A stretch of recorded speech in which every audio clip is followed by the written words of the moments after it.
başladı? Murat bu kimin başladı? Sen. Aferin. Murat kimdi? Murat kimdi? Ben. Adı nedir senin? Murat. Neçə yaşın var? Aferin. Bu nedir Murat? Bu nedir Murat? Baş. Kimin başladı? Kimin başladı? Benim. Aferin. Bəs bu kimin başladı? Sen. Kimin başladı? Sen. Aferin. Merve ne çekti? Merve ne çekti? Murat göster diye. Daire. Daire. Merve dairede ne düzeltsin? Al. Ne düzeldi Murat? Al. Alma. Sonra ne düzeltmiş? Şa. Aferin sana. Gelsinler. Götürsün. Aferin. Sil. Aferin. Murat sil. Aferin. Merve ne çekti burada? Burada ne var idi? Al. Merve ne çekmişti? Al. Merve ne çekmişti Murat? Al. Aferin sonra. Şa. Aferin sana. Aferin. Say Merve parmağını.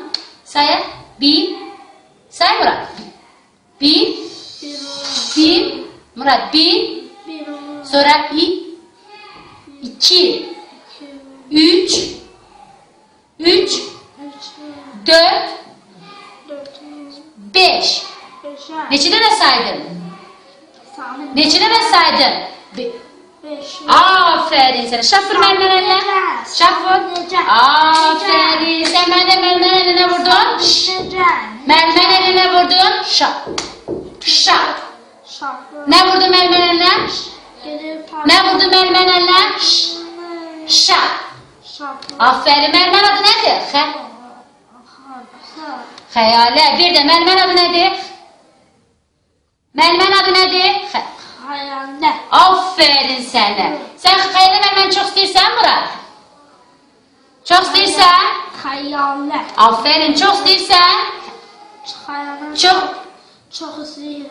Aferin sana. El çalan. Al gitmek istiyorsan Murat? Hara gidelim?